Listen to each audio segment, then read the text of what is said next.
Hello, this is the BC LaRouche chapter, May 7th in Burnaby, BC. And tonight I'm going to go through in some depth what this situation is about. Now we've come to the point in world history where it's important for the average or even above average individual to discover what the issue is. And so I'll start with this question. Why do we have these wars going on? Is it because that is the nature of man, of human beings? Is it because we have nations and it's an easy way to get people to fight for their nations against an enemy nation? And that way people can be controlled? Are wars always going to be? Is this part of human nature? Okay? My answer is shocking. It is not part of human nature. And I'm going to tell you a story about some pyramids that were discovered not long ago in southern Peru, in the desert, in the Atacama Desert, in a place called Caral. And the discussion going on among the archaeologists and historians about why did cities come into being? Why were people happier living off the land? Were people happier living in small communities? Why did these huge cities come into being? And the theory being put forward by some of your people you suspect is that they came into cities to defend themselves against each other. And the cities, you could have a fortress, you could have a lot of people there, and now you could defend against. So the theory was that war was the driver for the building of cities. Human nature, human warlike nature, was the driver for building cities. But the problem was whenever they excavated, they could never get down low enough to the beginning of the city to discover, like in a lot of these excavations, to discover where the beginning was. And because every city was sort of part of something else before it, and before that there was something else before that. So when a discovery was made in southern Peru of these pyramids in the desert, which were about 5,000 years old, and there were a whole bunch of these pyramids put together, they said, okay, this is our opportunity to find a city that we could go all the way down to the bottom of when it was first created and see if that was the cause of why the city came into being, because of war. So they went down about 5,000 years to when the city was first being built. For approximately 1,500 years, perhaps as long as 2,000 years, there was no evidence of any weapons, any kind of evidence, paintings, art, that would indicate that there was any warlike activity going on for 1,500 or more years. So they were very perplexed. And then they found something very odd. There was water coming down from the mountains in these little streams, and they were using this to irrigate. And they discovered that they were growing cotton 5,000 years ago. They were growing cotton in this place 5,000 years ago. Why were they growing cotton 5,000 years ago? This was very perplexing. And then they discovered that the diet, the primary diet of these people living in this area was fish. It wasn't you know, sheep or whatever. It was fish. Massive quantities of fish. Yeah. Yes, in the middle of the desert. Yeah. Okay. And if you go a ways away from onto the coast of Peru, you have the richest, to this day, the richest schools of sardines, the richest schools of fish. And then they discovered that the fishermen on the coast were using nets made from the cotton. So there was a relationship between the cotton growing in exchange to make the nets for the fishermen to catch the fish. And so this was an exchange relationship that probably involved other things as well.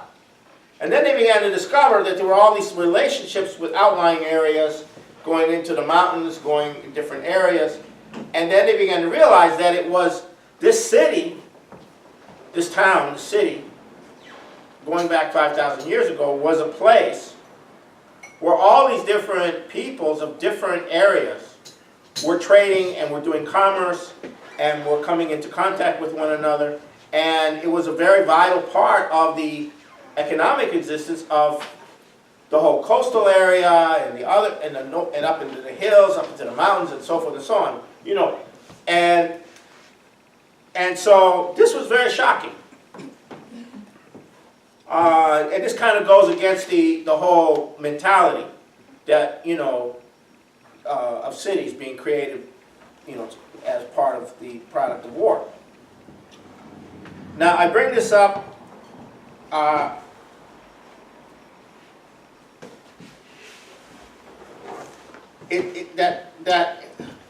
that economic development, trade, is what drives cities. It's what drives the development. It's not war.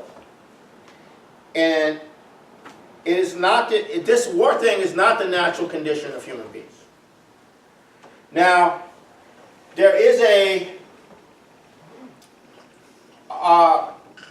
implied reference to this in Plato's Republic, where there's a dialogue going on, and in the Republic, and what Socrates goes into is this idea that a society has to be productive, and it has to produce enough to support the people in the society.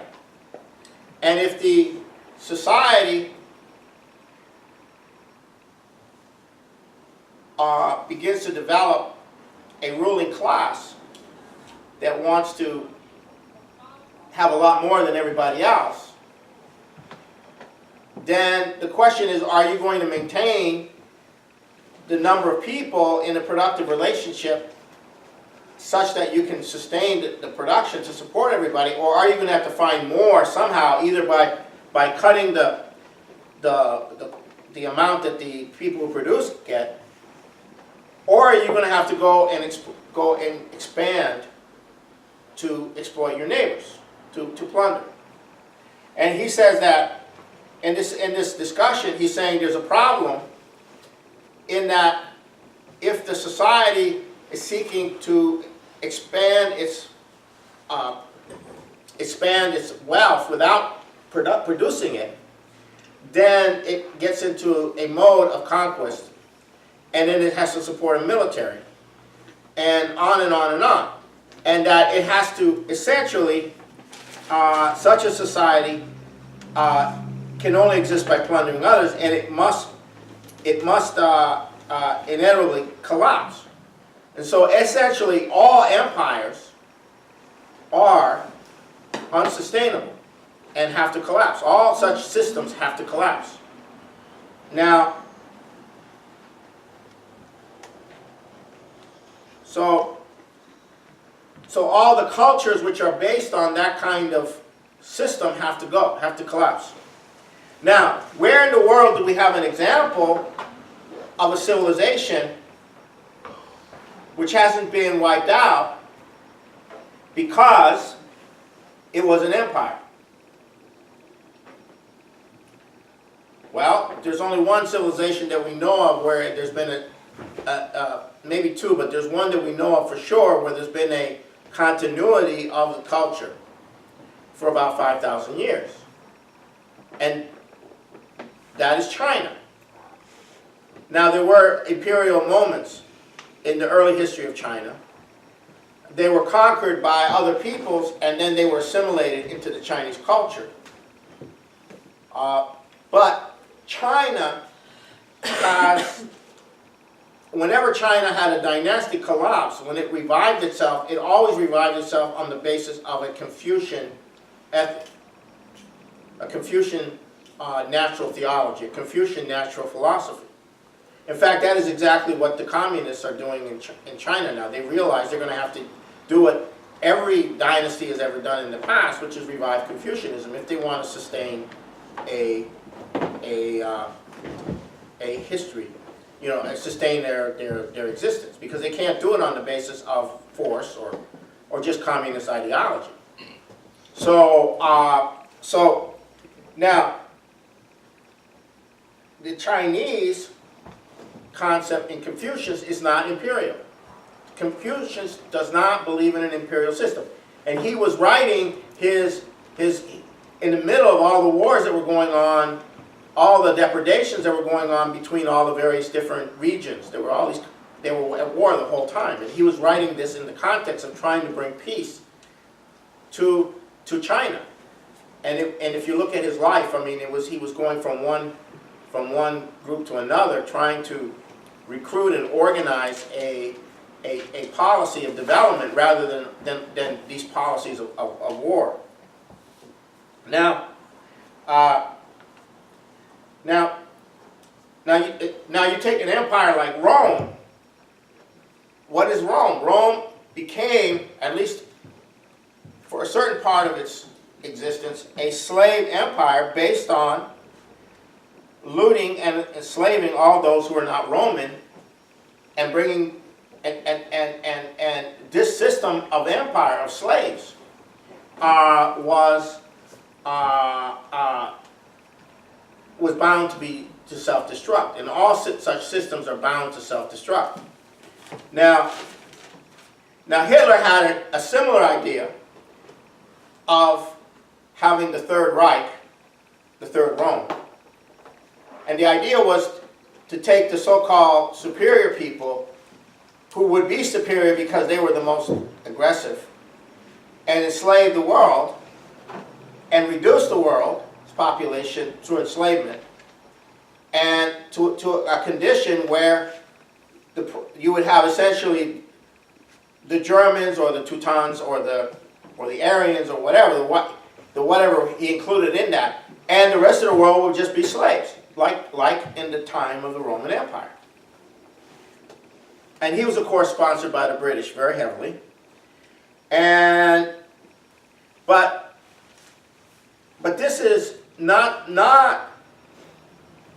contrary to the current propaganda about the nature of man. This is not a natural or sustainable condition for human beings.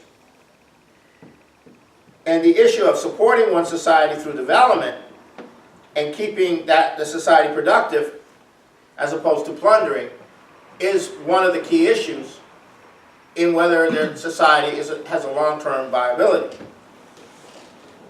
Now, there's one other factor here.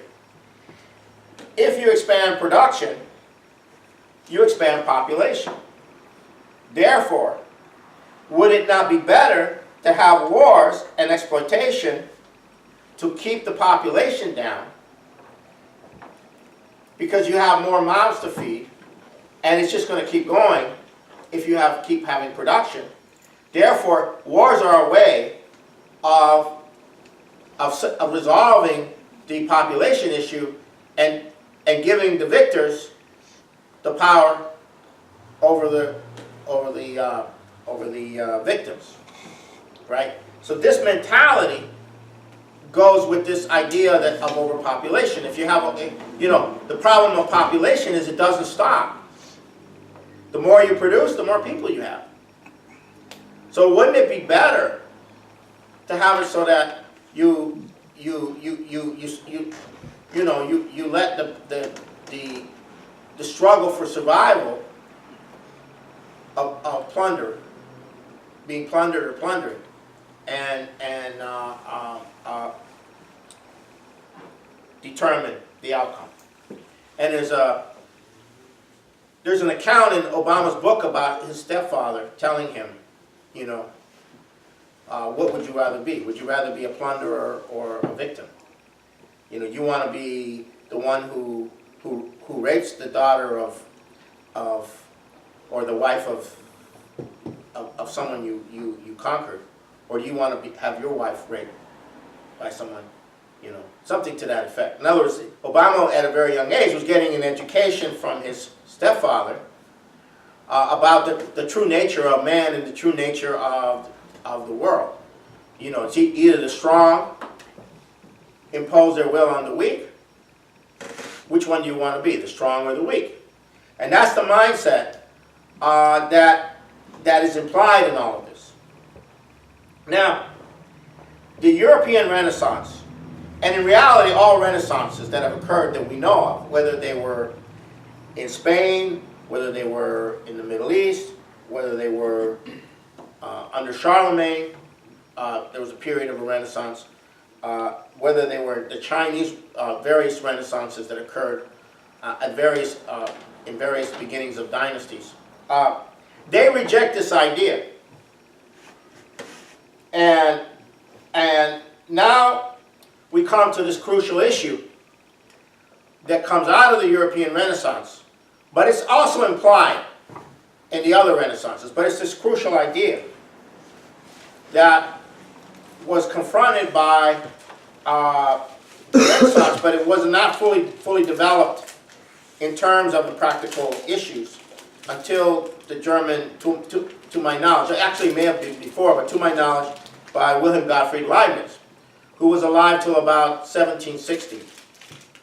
Now, what he did is he tried to create all these scientific societies to do the experiments, to make the discoveries, and to apply these discoveries in increasing the productive and well-being of the population. But he was only able to go so far. He became a privy councillor to Peter the Great.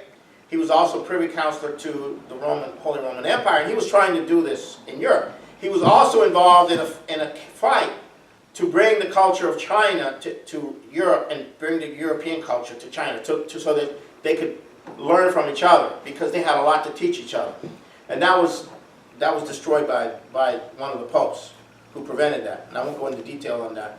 But the point about Leibniz is he already had an understanding, very developed understanding from his work and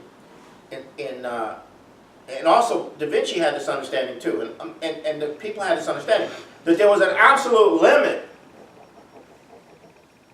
to the productive power of human and animal labor. That you could develop it to a certain point. You could become very efficient, you can build these things, you can build all these things, but you could only go so far because of the fact that a human being can only do so much work physically. And a horse and a cow and a mule and whatever else you used could only do so much work physically. And that was your boundary condition. And Leibniz, coming out of the Renaissance, coming out earlier, said, well, why can't we create machines which can do the work of many people, and thereby go beyond this boundary, and thereby create a much greater level of production per manpower. And they said, well, the idea of using a steam engine to do this was going on in the time of Leibniz, but I don't think he ever had before he died, I don't think he ever had the economic means to put it together, because it was not a simple project. It was not a simple project, because you had to have a source of coal, you had to have, you had to invent the machine, and you had to have a manufacturing thing that you were going to do, and it was Benjamin Franklin, who was a Leibnizian and was in touch with the networks in Europe that continued Leibniz's work, who had the opportunity, as the colonial representative who went to Great Britain in 1757. He was a very prominent individual, influential individual in Great Britain. He managed to organize the grouping of entities that built a canal to bring the coal down to Manchester, and organized the entity that actually employed James Watt, who was a specialist in pipes, in organ pipes. And they wanted somebody who really knew how air goes in and out of pipes and stuff like that. And so Benjamin Franklin oversaw the development of the steam engine and its application, beginning of its application in Manchester in the manufacturing of cloth. Benjamin Franklin started the Industrial Revolution. Not that he originated it, but he was there, he had the influence at the time to be able to get this process going. And this was the beginning of a revolution that we know as the Industrial Revolution. And the Industrial Revolution is not a thing that starts and ends. It's a whole process of harnessing things in such a way that you actually expand the productive power of the human being. But with that, you have to have education, you have to have culture, you have to have a lot of other things. You have to have much more advanced living conditions, and so on and so forth. So it's a whole process. Now, however, at the same time that Benjamin Franklin was doing this, another entity was emerging at that time. And it had succeeded in the 7 Years' War in India, the Indian part, to consolidate control over a very large population. It was the British East India Company, and they looted that place. And they had power, like no one had, economic power and military power, like no one had ever seen, except, you know, perhaps relatively speaking, when the Romans took over, you know, really started conquering. And Benjamin Franklin was there in London, and he knew that this was coming to the colonies. And the British East India Company crowd basically was able to increasingly control the politics of of Great Britain. And he knew that the colonies were going to get and sure enough, the British crown began to come down on the colonies. And Benjamin Franklin realized that if there was going to be any hope for the future development of humanity, that the colonies would have to go independent if there was any hope for them to develop, because they were going to be crushed by this emerging empire, which became the British Empire. So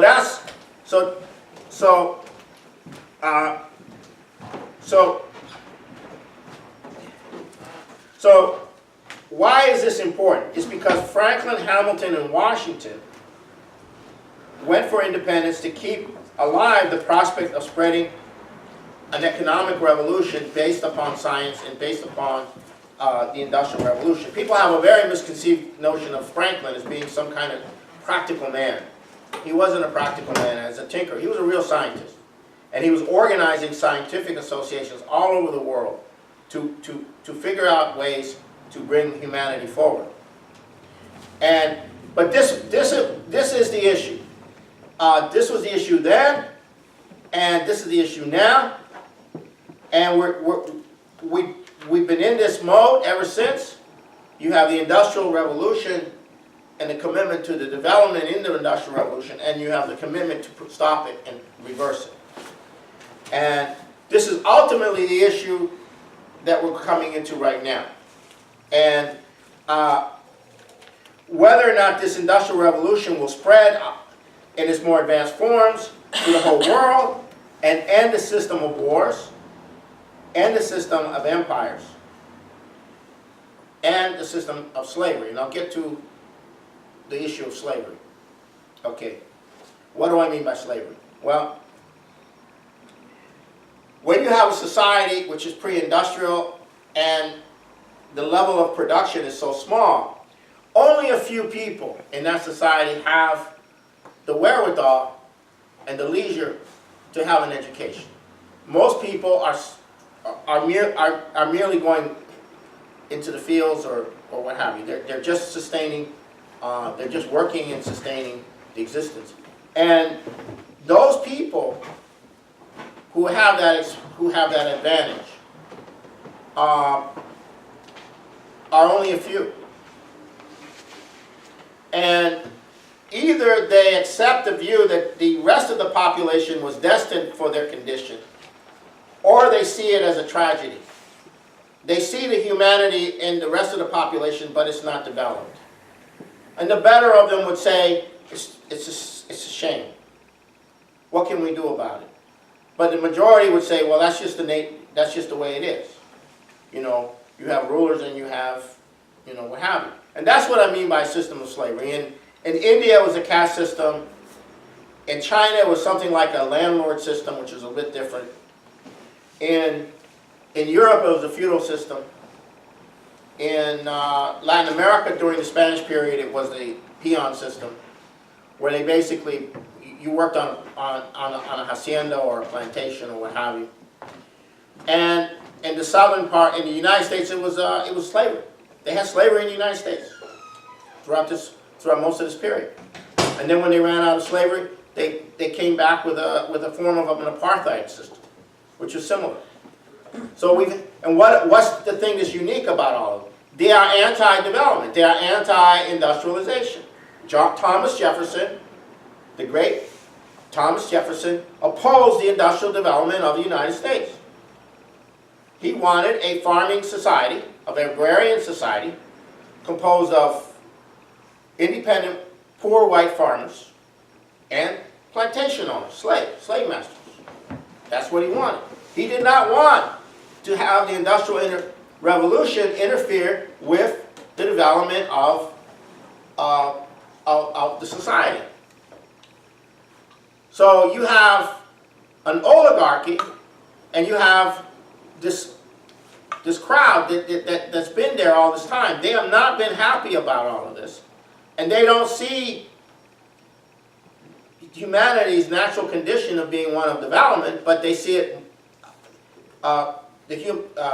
Humanity's natural condition is to be slaves, essentially, in one form or another, or peons or whatever.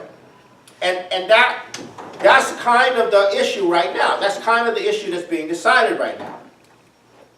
And so, because, and Thomas Jefferson is, you know, agrarian populism. You know, all this stuff about the anti-big government, anti, you know, this, anti-that, anti-industry, it all comes out of that tradition. It all comes out of that tradition. Now, so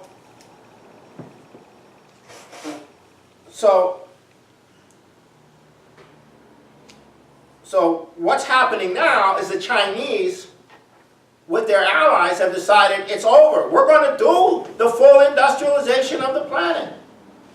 We're tired of this condition of mankind. So now you come to the people in the United States and Canada, and to some degree in Europe. Oh, you want to develop?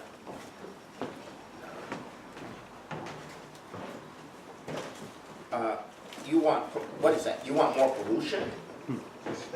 You want more crime? You want more cities? You want more toxic wastes?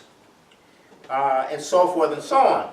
And so you get this whole thing in the population about the better off population, not the worse off population, but the better off population is saying, no, you know, you LaRouche people, you all want to build, build, build, build, build. That's not the answer. That's not the solution, right? And and this is true for your average liberal, currently in the United States especially. Now, so they talk about pollution, they talk about all the problems, they talk about the mercury in the water, if they're on this side, and they talk about this and they talk about that, and you know, everybody's going to get cancer and all of that. And no, we don't want development. That's only going to make it worse. But I ask everyone here, what is the greatest pollutant to human beings on the planet?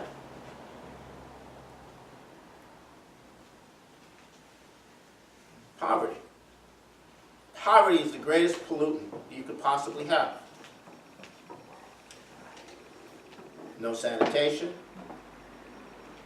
no clean water, filth everywhere. You're living in sewage. Life expectancies are 20 to 25 years less. Where are the anti-polluters campaigning and championing ending the pollution of poverty? You don't hear them about them doing that.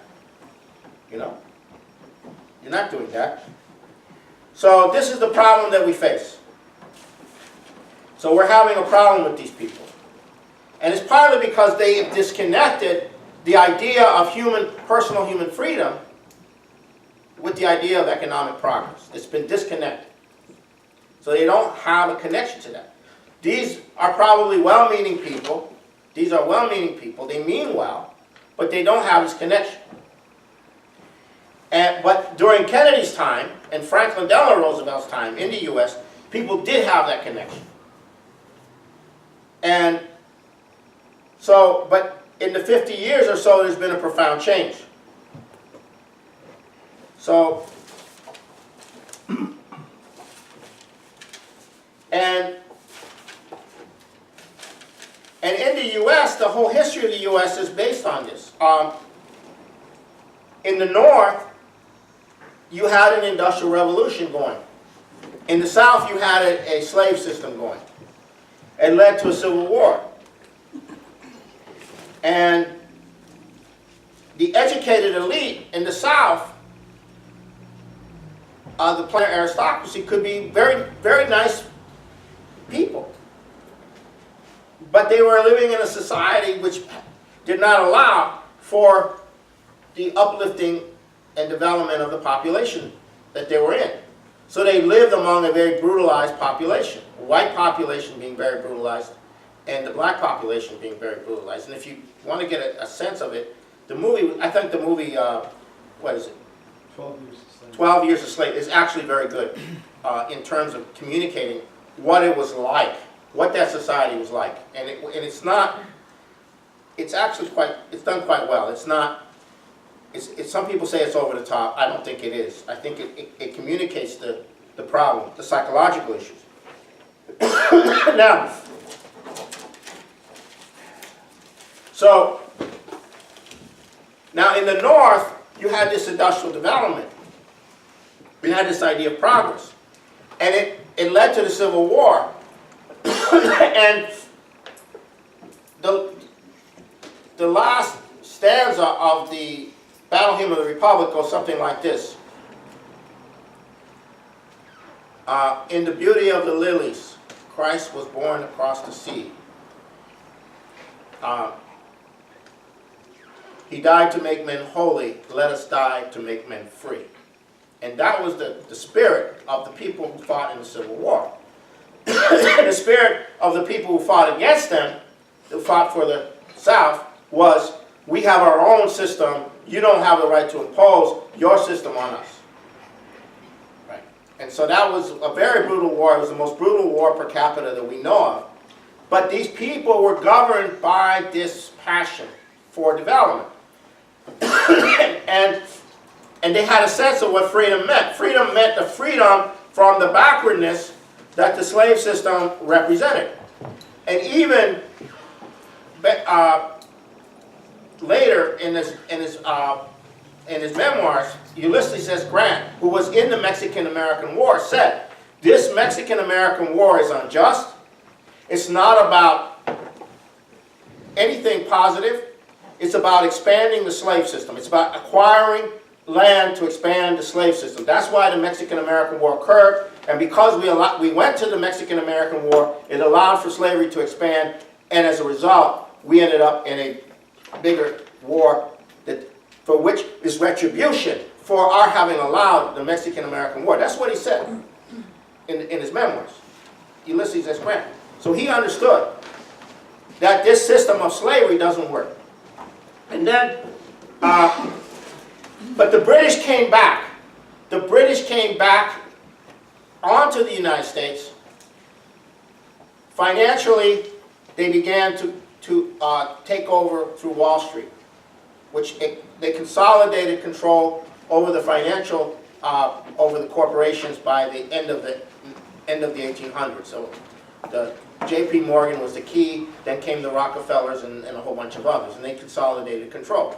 But at the same time, what were they pushing against this idea of economic development and freedom?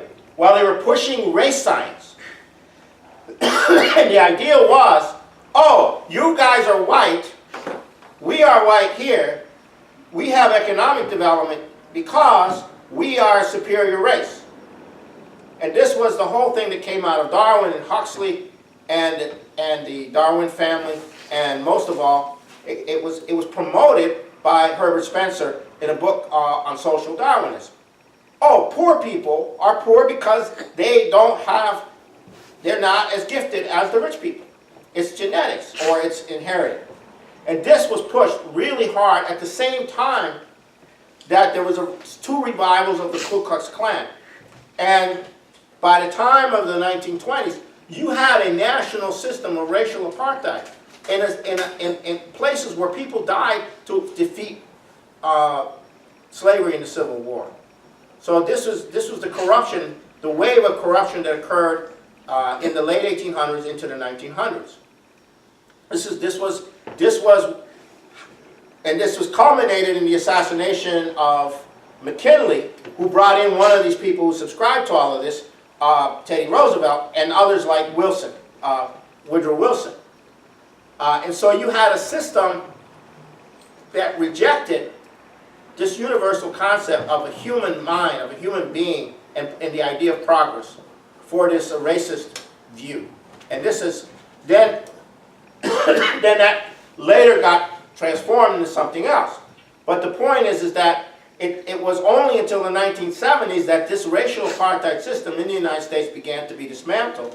And the process of dismantling it was a result of the defeat of Hitler, because people realized, hey, you know, we're waging a war again. We got this. We're doing something similar in our own country.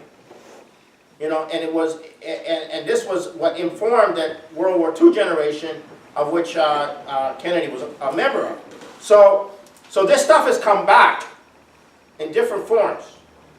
This racism, this different varieties of it, and look at what the British have been sponsoring lately. They sponsored Hitler. Look at what they're sponsoring now. What they've been sponsoring for the Saudis, the Islamic fundamentalism. What's the Islamic fundamentalism thing? They're against it. They're against modern civilization. They want to wipe out anything that had to do with modern civilization. Why? Because that's the means by which this empire intends to succeed in destroying human civilization. So we don't have the population of the world freed through the development, through the full industrialization and the advanced industrialization of the world. And that's the issue being decided right now. Will there be disintegration? Will there be war to force humanity back to conditions of backwardness, or will there be the full industrialization of the planet? And right now, that's become the primary issue of survival for humanity, but it's also a primary issue of war and peace. Because peace doesn't come just by negotiating it. There has to be a common purpose for why you are at peace with somebody, a positive benefit. So, now we come to the question of the nature of the empire.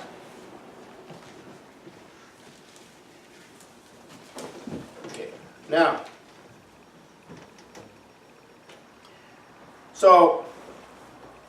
China is portrayed as the great new empire, because they're trying to bring economic development to the entire world, and but now we come to the question of what is the empire? What is the empire that we're fighting? It is a British Empire with an American aspect, and a Saudi aspect, and perhaps an Israeli aspect added to it. But what is the empire really? What is the empire really? It is underdevelopment. It is the lack of development that is the empire. In a modern sense, it is the lack of development. Now I'll give you a concrete example. I live in a country in Africa or Latin America or maybe someplace in Asia, and I make some money. I'm in some kind of trade or tourism or whatever. I end up having some money, more than what I need to exist on. Savings. And where do I put my savings? Do I put it in a country where the exchange rate going up and down? Do I put it where every month, it's unstable? And what am I going to put my money into in my country? What is there to build? Especially if it's under International Monetary Fund conditionalities. Beyond tourism and hotels and whorehouses or whatever, where am I going to put, where am I going to put my money? I'm going to put it offshore. I'm going to put it in an offshore bank account. And that's the mentality that you're dealing with. That's the empire right there. And the British, when they granted independence, they also created the offshore financial system. And for every dollar of aid any one of these third world countries has gotten, there's been $8 or $9 that's come out into the, or whatever, $4 or $5, whatever, has come out into the offshore system, the tax havens. And the Saudis represent that. Where does their money go? Right? Into the same system. So the empire is based on what? On me living in my country, basically saying, I'm living in my country, but I'm putting my money outside my country. I'm building a little bank account in Switzerland or in the offshore or in the United States. I'm sending my kids to school, etc., etc. That's the empire. Where's my allegiance? Is my allegiance to my people or to myself? That's the empire. On the deepest personal level. Yes, I love my people. But, So now let's look at the Chinese thing. Let's look at what they're doing. What are they saying? We're going to build a railway system through your country. We'll pay for it. That's not very smart. Why would the Chinese pay for a railway system to go through from Brazil to Bolivia to Peru. Because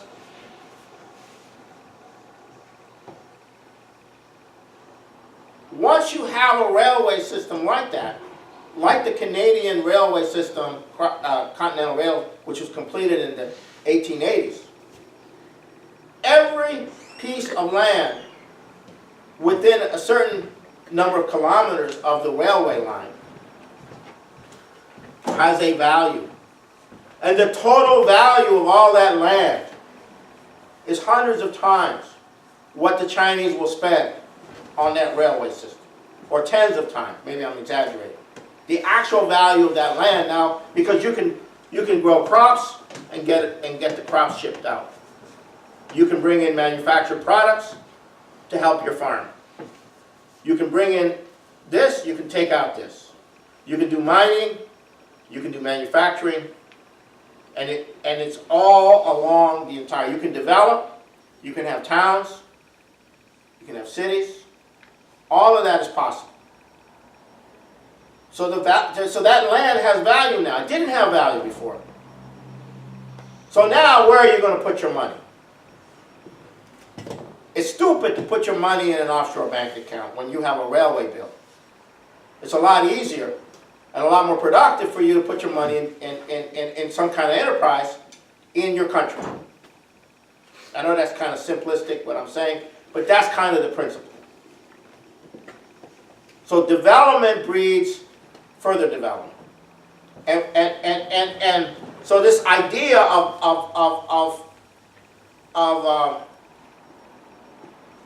this idea of value is different. It's not the money that's valuable. It's the land. It's improvements on the land. It's improvements in the relationship and the education of a population, and so forth and so on. So this is the orientation of the Chinese, and they're very serious. They're actually now trying to discuss rebuilding the railway system of the United States so that it functions, and in Mexico, and all these places, because this is part of how you create the wealth, the new wealth that's going to sustain humanity. Now,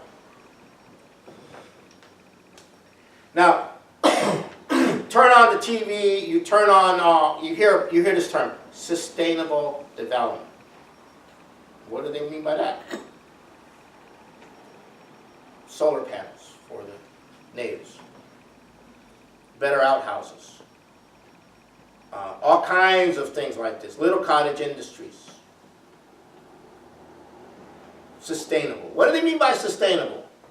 They mean no big infrastructure. That's what they mean by sustainable. No, we're not going to do the big development. We're just going to have sustainable development. But as long as you have sustainable development and not real development, then all the money stays in the offshore financial system. So who are you sustaining by sustaining sustainable development? You're sustaining the offshore shadow banking system, essentially. Essentially that's what sustainable development is. And so you have all this entire, oh no, we have to have sustainable development, and so on and so forth. And that's what you get. Now, it's in this context that you have this very nasty group of, since 9/11, you had this terror, and then the war against terror, and the whole thing has been that controlling mechanism politically in the world, and internally in various countries like the United States. And there are these 28 pages that were classified, which proved that the Saudis were involved. It's the beginning of the proof that the Saudis were involved in the hijack, in supporting and directing the hijackers.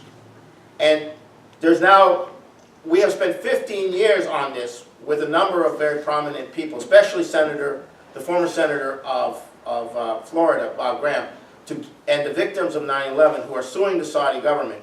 And this thing has now broken into the media in the United States in a very big way. And the demands for the release of the 28 pages is growing. and the demands for removing the sovereign immunity of Saudi Arabia so they can be sued for the damages of 9/11 is also growing. Now this is big, but it's not, hasn't gone to where it has to go. Now initially the Obama administration decided to say, yeah, we're going to release the 28 pages. Don't worry, not right now, maybe in a few months, okay? And the Saudis say, yeah, we're all for releasing the 28 pages. And so as the pressure built to release the 28 pages, the former, the current CIA director, John Brennan, came on Meet the Press last Sunday in the U.S., saying, there is no Saudi involvement, we've done a massive investigation, and the 28 pages are inaccurate. And then on Tuesday, Josh Earnest, the White House spokesperson, said they're not going to release the 28 pages. And now who is John Brennan? He was the CIA director in Saudi Arabia in the late 90s, the station chief there. He's not only fluent Arabic speaking, but he's rumored to be very, very close to the Saudi apparatus. And he was also directed the drone wars under Obama. He was the one who Obama worked with personally on all the drone killings. They helped to promote the whole process. And this guy is saying, no, there is no Saudi involvement, and there is no, and the 28 pages are not accurate, are not correct. So now you have an open fight, because now the Obama administration is saying, no, we're not going to release them. Period. End of story. And so now they're putting it to the population of the United States. Do you have the balls? Do you have the guts to challenge us? And a lot of the population that we talk to, they are very submissive, and they don't want to know about it. But there is a section of the population, especially centered in New York City, which is up in arms. And this is not going to go away. So this is one of the handles for crushing the British Saudi apparatus or breaking its control over the United States. And every congressman who has read the secret 28 pages, which you can only read if, you can't take it out, you have to get clearance and you have to do all this stuff, has said that reading those pages has changed their whole view of the modern period.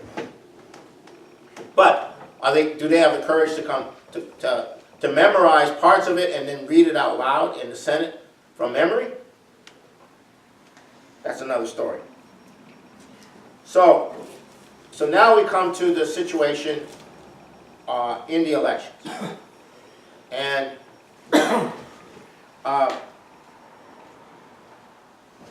I've said this before, but the elections themselves are completely being run, in effect, by the Obama administration and by the British. Donald Trump, LaRouche was asked about Donald Trump, what do you think about Donald Trump? Are we in touch with Donald Trump? Are we preparing to give him a policy to adopt if he were to become president? And LaRouche said, nobody who's decent will have anything to do with Donald Trump. And he said that Donald Trump is part of this FBI apparatus. And that Donald Trump will soon disappear. And if not, it's because they plan to use him as a juvenile Hitler. And that Donald Trump doesn't have the guts that Hitler had. That was LaRouche's comment about Donald Trump. Now, Donald Trump comes out of the FBI, in effect, and it's the FBI which holds the string that can pull Hillary out of the election with these investigation and the emails. So who's controlling this election process? The Obama crowd. And what is the Obama crowd doing? They're going for war with Russia and China. They're in a war with Russia and China already.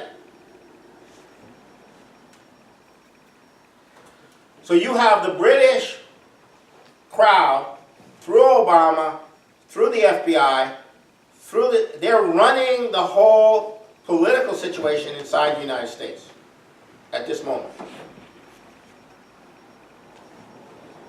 So where is the opposition going to come from? Well, there's another individual who's coordinating a different policy. He's not an American. He's a Russian. His name is Vladimir Putin.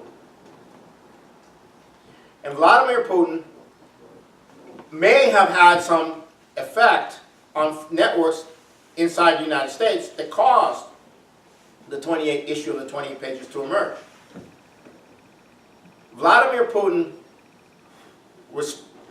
just had this concert in Palmyra honoring,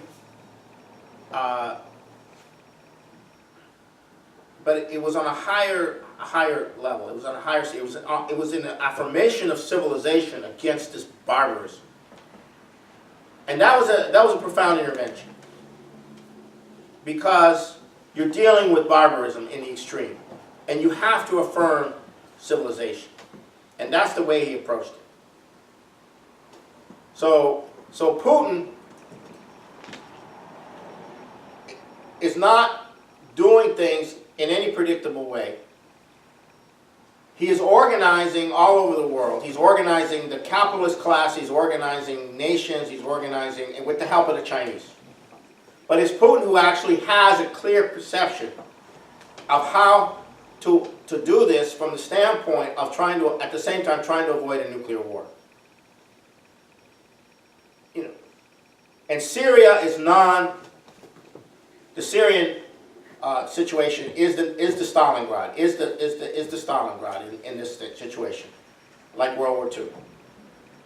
And so, so this is where we are. We have this situation developing, in which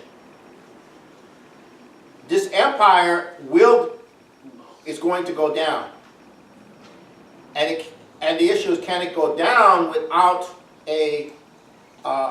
wiping out the human species? And we are going to have a world of full development. And the geniuses that are going to come out of the children that are being born now in these parts of the world, who are looking into space, or looking into the space program. In China, they're making a big deal of the space program. In India, they're making a big deal for the children of the space program. And these are the children who are going to look to a future way beyond our lives.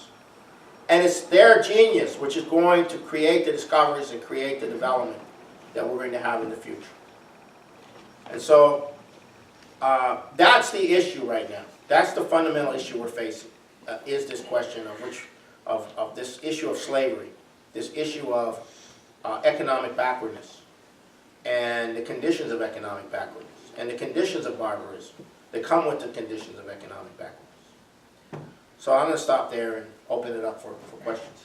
On to the coast of Peru, you have the richest, to this day, the richest schools of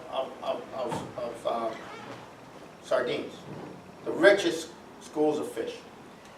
And then they discovered that the fishermen on the coast were using nets made from the cotton.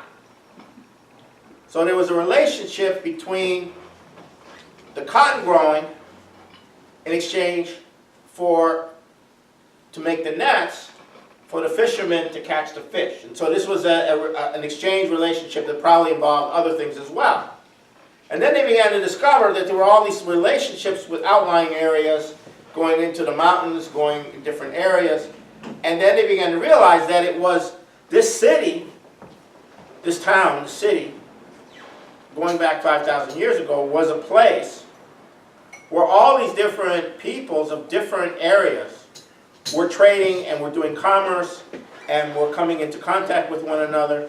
And it was a very vital part of the economic existence of the whole coastal area and and up into the hills, up into the mountains, and so forth and so on. You know, and so this was very shocking. And this kind of goes against the whole mentality that, you know, of cities being created, you know, as part of the product of war. Now, I bring this up that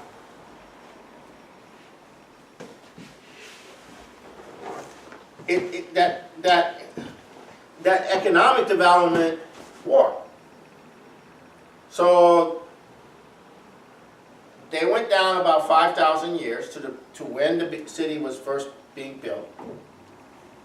For approximately 1,500 years, perhaps as long as 2,000 years, there was no evidence of any weapons, any kind of evidence, paintings, art, that would indicate that there was any warlike activity going on for 1,500 or more years.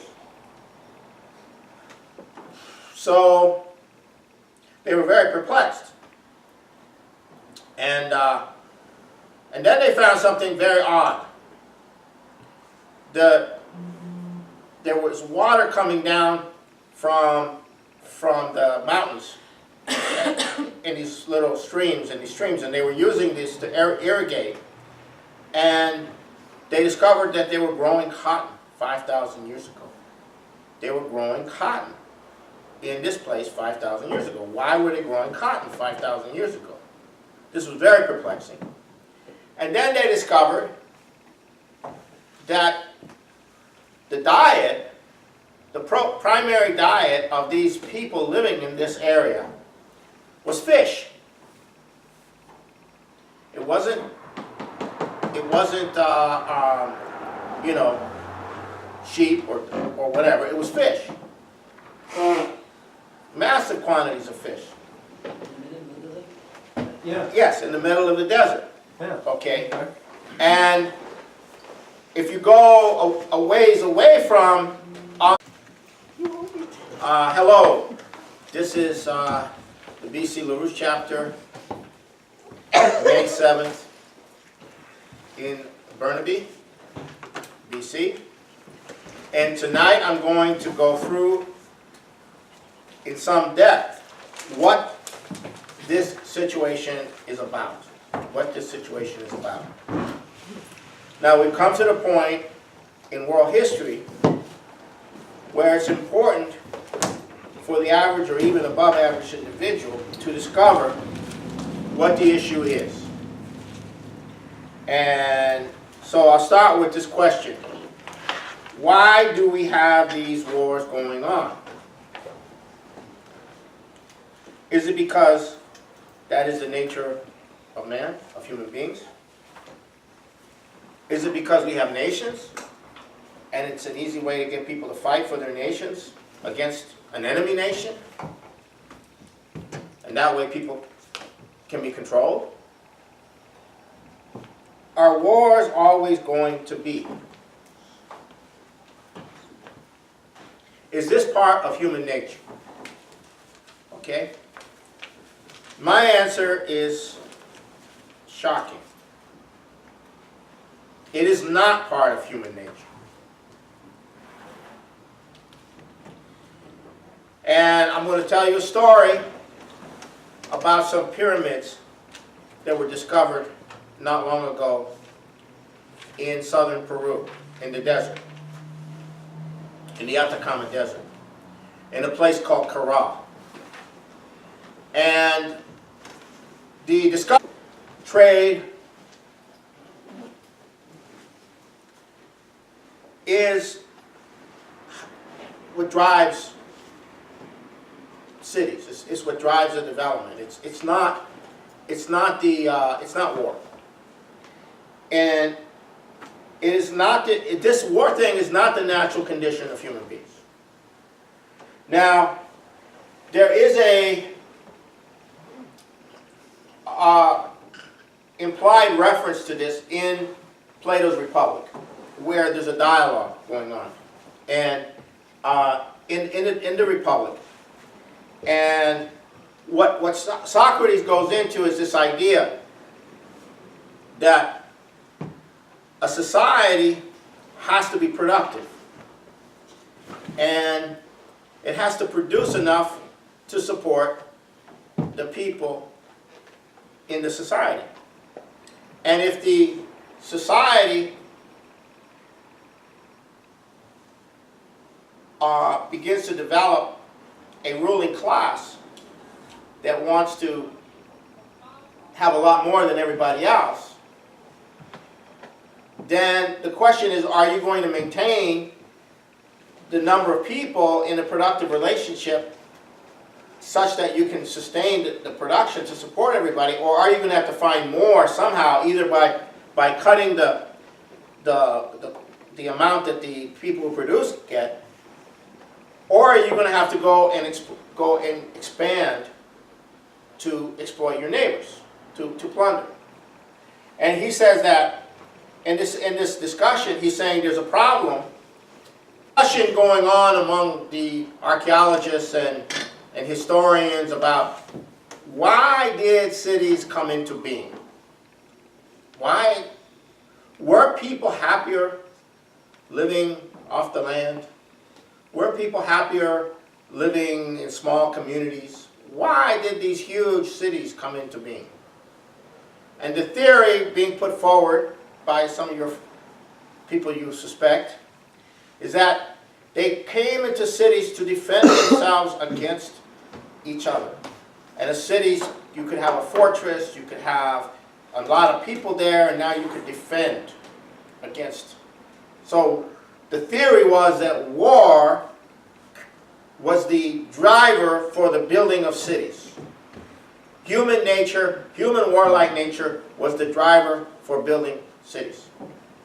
But the problem was, whenever they excavated, they could never get down low enough to the beginning of the city to discover, like in a lot of these excavations, to discover where the beginning was. And because every city was sort of part of something else before it, and before that there was something else before that.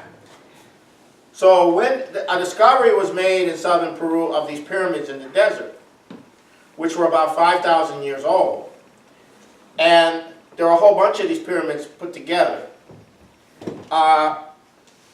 they said, okay, this is our opportunity to find a city that we could go all the way down to the bottom of when it was first created and see if that was the cause of why the city came into being, because of